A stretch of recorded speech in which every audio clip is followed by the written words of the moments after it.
दोस्तों, हम अपने जीवन में कुछ ना कुछ काम करते हैं, लेकिन क्या आपको पता है कि सबसे अच्छा और उत्तम दान कौन सा है? क्या है सबसे बड़ा पुण्य? चलिए जानते हैं इस वीडियो से।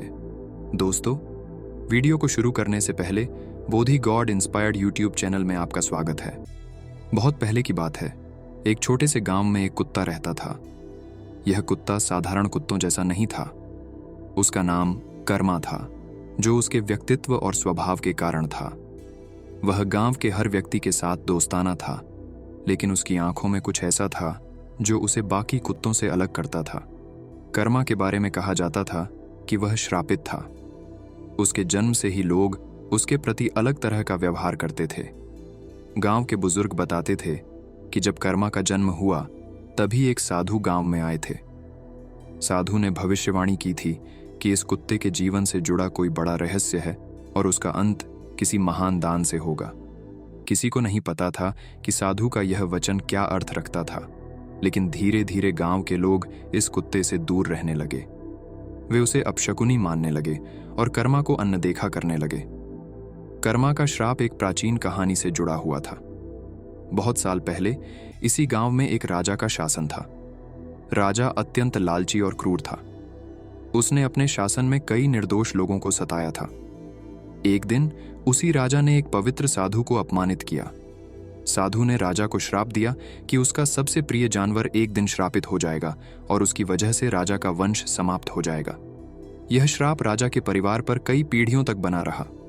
राजा की संतानें भी इस श्राप के डर से ग्रस्त थीं और वर्षों बाद उसी वंश में एक कुत्ते का जन्म हुआ जिसे श्रापित माना गया।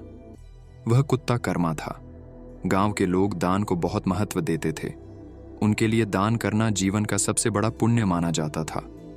गांव में हर साल एक बड़ा उत्सव होता था, जिसमें लोग गरीबों और जरूरतमंदों को भोजन, वस्त्र और धन का दान करते थे। लेकिन इस बार की कहानी कुछ अलग थी। गांव के मुखिया ने घोषणा की थी कि इस बार का दान सबसे बड़ा और महत्वपूर्ण दान होगा। इस दान के तहत गांव का हर व्यक्ति अपने सबसे प्रिय वस्तु का दान करेगा। यह दान गांव के भविष्य और समृद्धि के लिए महत्वपूर्ण था। लेकिन सवाल यह था कि सबसे अच्छा दान क्या है और कौन करेगा यह सबसे महत्वपूर्ण दान। दान की घोषणा के बाद गांव के लोग विचार करने लगे कि सबसे अच्छा दान क्या हो सकता है। कुछ लोग अपने सोने चांदी के आभूषण दान करने की योजना बना रहे थे, तो कुछ अपनी जमीन और संपत्ति का त्याग करने को तैयार थे। गांव के एक बुजुर्ग ने कहा, सबसे अच्छा दान वह होता है जो स्वार्थहीन हो। जो दान दूसरों की भलाई के लिए किया जाए, वही सच्चा दान है। लेकिन कर्मा के बारे में क्या उसका श्राप इस दान के साथ समाप्त होगा? और क्या यह दान उसकी किस्मत को बदल पाएगा? दान का दिन आ पहुंचा। गांव के लोग एकत्रित हुए और अपने अपने दान की वस्तुओं को सामने रखा। उसी समय कर्मा धीरे धीरे गांव के चौराहे पर आया। उसकी आंखों में अब भी वही रहस्यमयी चमक थी जिसे गांव के लोग नहीं समझ पाए थे। गांव के मुखिया ने घोषणा की कि सबसे अच्छा दान वह होगा जो सबसे अधिक त्याग का प्रतीक होगा।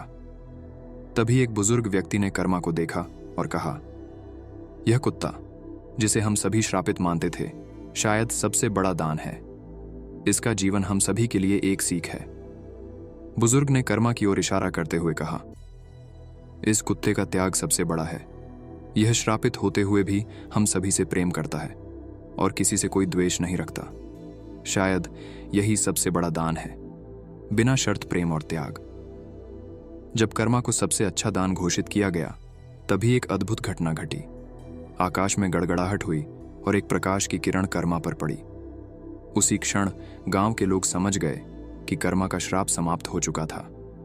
साधु का वचन पूरा हो गया था और राजा के वंश का श्राप भी समाप्त हो गया था। कर्मा का श्राप समाप्त हो चुका था और उसकी उपस्थिति अब गांव में एक नई आशा और सकारात्मकता का प्रतीक बन गई थी। गांव वालों ने महसूस किया कि कर्मा ने उन्हें सिखाया कि सच्चा दान केवल बाहरी वस्तुओं का नहीं, बल्कि अपने मन की शुद्धता और सच्चे भावनाओं का होता है। अब कर्मा को गांव के लोग पहले से अधिक सम्मान और प्रेम देने लगे थे। गांव की जीवनधारा में बदलाव आ रहा था। लोग अब अपनी इच्छाओं और स्वार्थों से परे जाकर दूसरों की भलाई के बारे में सोचने लगे थे। समय बीतता गया और कर्मा की उम्र बढ़ने लगी। गांव वाले उसकी देखभाल करने लगे और उसे प्यार से सम्मानित किया। कर्मा अब एक वृद्ध कुत्ता था, लेकिन उसकी उपस्थिति में वही शांति और प्रेम था जिसने गांव की धारा को बदल दिया था। एक दिन जब कर्मा की अंतिम घड़ी आई, गांव के लोग एकत्र हुए। उन्होंने कर्मा को अंतिम सम्मान दिया और उसकी याद में एक विशेष कार्यक्रम आयोजित किया। इस कार्यक्रम में गांव वालों ने कर्मा की कहानी और उसके द्वारा सिखाए गए सबकों को साझा किया। उन्होंने बताया कि कैसे कर्मा ने दान और प्रेम की वास्तविकता को समझाया और कैसे उसने गांव के जीवन को सकारात्मक दिशा दी। कर्मा की मृत्यु के बाद गांव ने उसकी याद में एक विशेष स्थान बनाया, जहां लोग अपनी भावनाओं को व्यक्त कर सकते थे और दूसरों की भलाई के लिए संकल्प ले सकते थे। यह स्थान अब एक स्मारक बन चुका था, जो दान और प्रेम की सच्ची भावना को दर्शाता था। कर्मा की कहानी और उसके द्वारा सिखाए गए जीवन सबक ने गांव के लोगों को गहराई से प्रभावित किया। उन्होंने समझा कि दान केवल बाहरी वस्तुओं का नहीं, बल्कि आंतरिक भावनाओं का भी होता है। अब दान की परंपरा गांव में एक नई दिशा ले चुकी थी।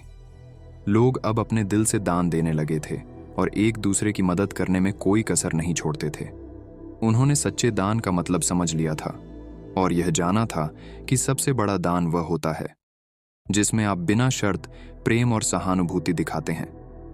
गांव के लोग कर्मा की कहानी को आने वाली पीढ़ियों को सुनाते हैं और उनकी शिक्षाओं को जीवित रखते हैं।